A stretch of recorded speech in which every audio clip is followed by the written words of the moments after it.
At nabili ko na yung mga dapat natin bilhin sa gagawin nating ginataang tilapia. Syempre hindi mawawala ang ating tilapia. So ayan mga pisngay, bali ready na yung ating ingredients para dun sa ginataang tilapia natin. So ayan na siya lahat. Tapos lagyan natin ang ating sibuyas. Sunod natin ang ating kamaris. Wait lang. Tagal naman.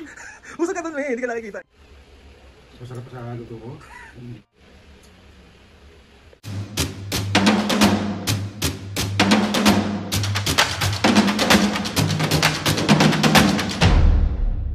What's up mga kapisngay, for today's video, another vlog na naman yung gagawin. So itong vlog na ito mga kapisngay, bali naisip ko magluto today. So mga kapisngay, samahan nyo ako magluto at ipagluluto natin si Mami at Papo.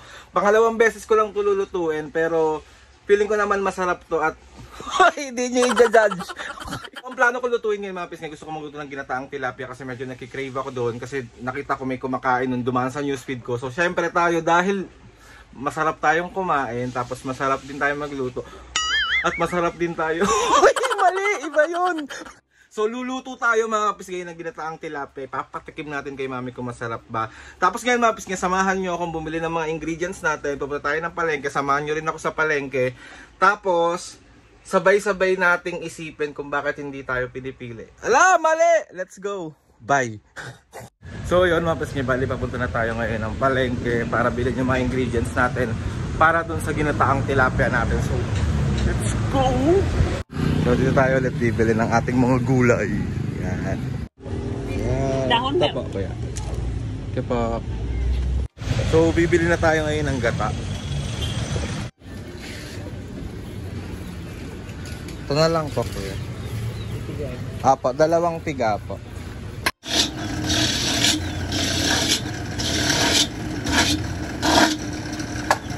So yan yung mga tilapia.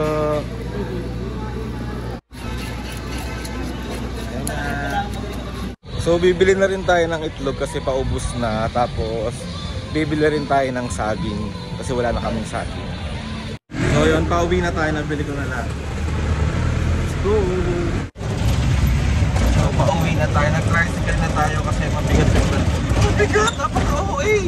Mga kapisngay, bali dito na tayo sa bahay at nabili ko na yung mga dapat natin bilhin sa gagawin nating ginataang tilapia. Syempre hindi mawawala ang ating tilapia.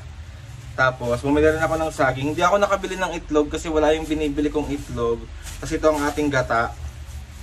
Ayan. Tapos, ito yung ating ibang ingredients natin. May sitaw, may kalabasa, may sibuyas, may sili, may kamatis, may bawang. So, andito na lahat. So, ngayon mga kapisngay, i-prepare ko lang lahat ng ating mga ingredients. Tapos, mag-start na tayo magluto. Tapos, ipaparate natin ulit kay Mami and Papa kung masarap ba yung luto natin, kung masasarapan ba sila 1 to 10. Pag hindi masarap, itigil na lang tong kalokohan na tong pagluluto na to. Napipikon. So samahan nyo ako ulit today mga kapisngay na ipagluto kayo at ipagluto rin si Mami at Papa. Natutuwa ako kasi sobrang nag-enjoy ako sa pagluluto. Hindi naman ako magaling magluto. Hindi rin ako masyadong masarap magluto. Siguro binabalik ko lang yung passion na nawala sa akin before sa pagluluto. Kasi may isang beses na sinabihan ako na hindi ako masarap magluto. Pero syempre, hindi tayo magpapapekto sa mga ganun. Pag hindi ka sinabi na masarap magluto, eh di magluto ka pa rin na magluto hanggang sa maging masarap.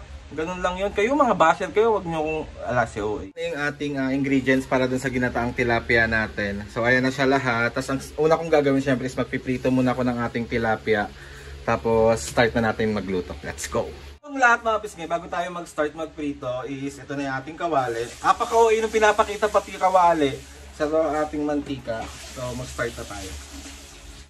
Ayan, nag-start na tayo magprito ng ating tilaps. Ayan, naprito ko na yung ating tilapia. Tapos nagpapainit na rin ako ng ating mantika para tayo magluluto na. Let's go! Mag-isa.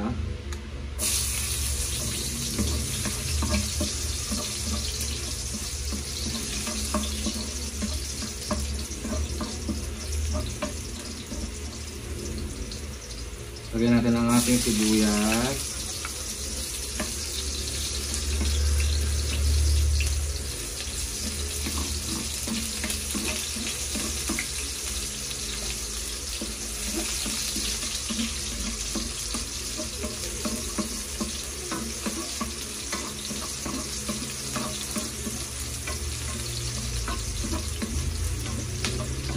Sunod na natin ang ating kamaris.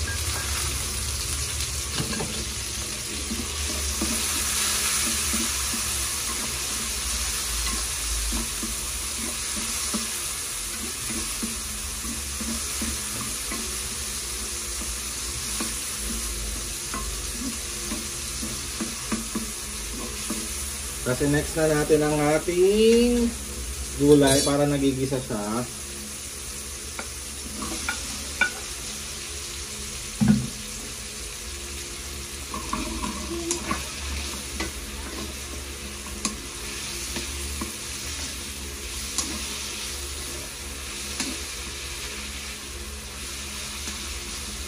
Simplahan natin siya ng sin.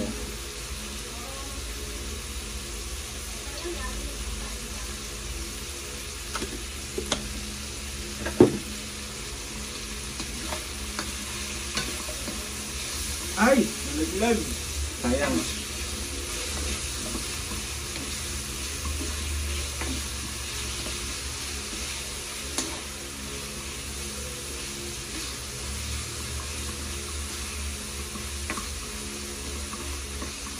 Tapos nagisa na natin siya mga pisngi ng maayos. Pwede na natin ilagay ang ating gata.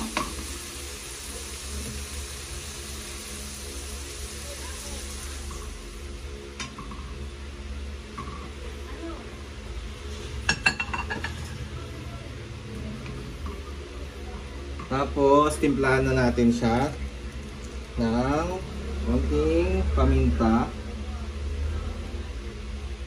Ayan. Halo lang.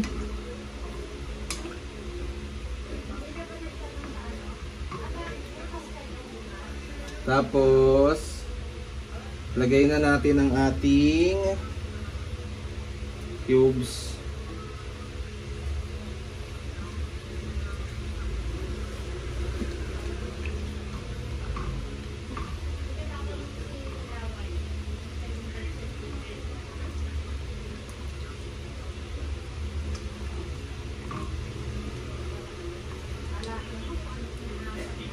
Tapos, lagay na natin ang ating sili.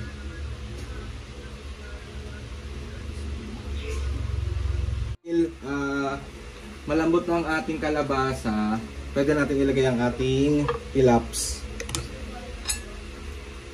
Lagyan natin ang ating pilaps.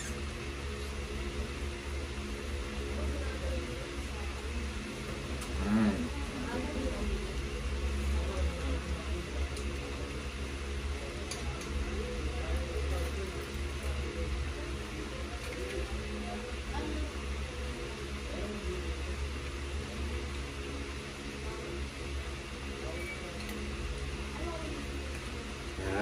Tapos, haluin natin siya.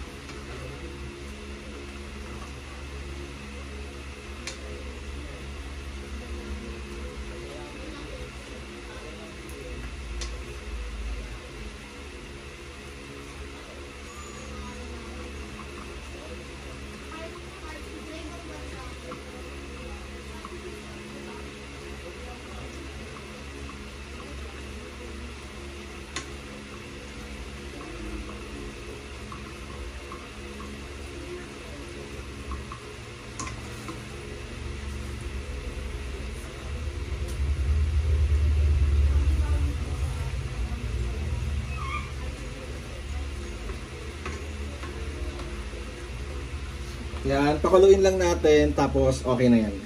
So ready na siya mga pisngi, lilipat na natin siya sa ating lagayan. Yan. Sana walang madurog. Ay, may nadurog isa, pero hindi naman durog na durog. Yan.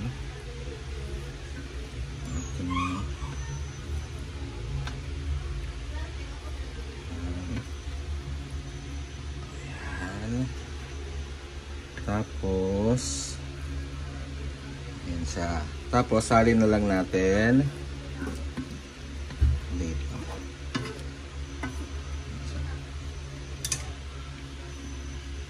Uy, mainit. Bugs.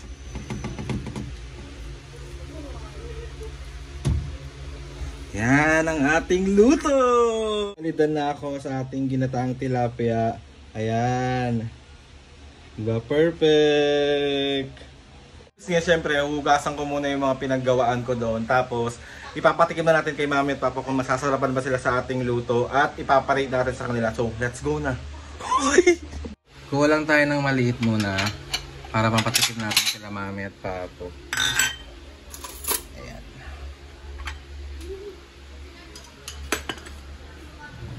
Let's go.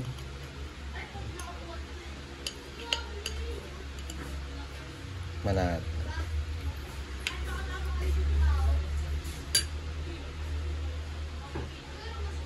Ayan. Tapos papatikim na. Tatawagin natin sila mami at papo. So tawagin na natin ang mga senior. Mami, Papo, tara muna, tikman nyo muna yung luto ko. Mami, i-rate nyo ha, kung masarap pa, 1 to 10 ha. Pag yung totoong sagot mo ha. Alam mo naman kung talagang sumasagot ako ng totoo eh. Ang sabi ng backless mo. Grabe naman yung baba. Papo, oh, ganyan na yung mga suutan niya ngayon. Bakit? English siya. Serious siya? So, nabis kasi mami at papo para... Wait lang, me. Tignan nyo muna yung textures muna. Ano masasabi nyo sa textures? Mukhang masarap nga Ala. Mukhang masarap nga. Oh, textures. Ay, yung tignan nyo muna kung malambot yung kalabasa. Tingnan kung malambot yung kalabasa. Malambot. So, mami, papo, so ito ang titikman nyo muna bago tayo mag-dinner. Oh. Mami, papo, dapat i-rate nyo 1 to 10 kung masarap ba ang... Wait lang. Tagal naman! Usag ka dun, me. Hindi ka nakikita eh. Shoutout mo sa hugasin ko, hindi ka pa nahuhugas. Ayan, si mami muna. Titik. Makain ka ba yan? Oo, makain na ako. Wala na tikman ko, makain na ako. Si Papo, bago ka mag-rate me, si Papo naman titikim. Ibang-iba sa luto ko. Masarap pa sa luto ko? Tikman, Papo. Sarap. Game ha.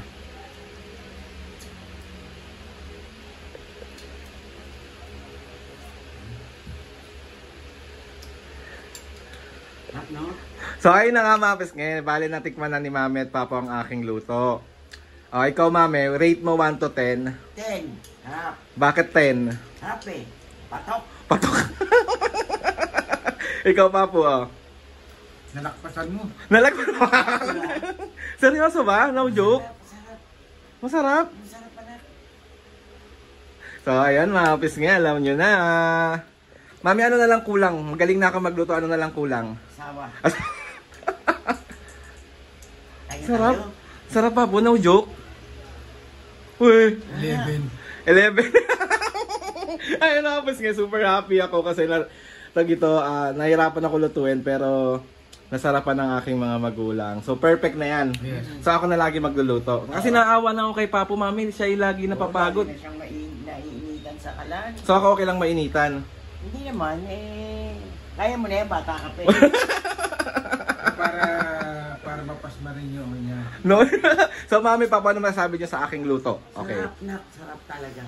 Iba talaga yung pag nagluto kayo pinaghirapan. Tapos may love na kasama. Tama si Mami. So ayun, mga pisngi, happy na ako. So kakain na tayo. Gutom na ba kayo? Medyo. Magbabay na muna kayo.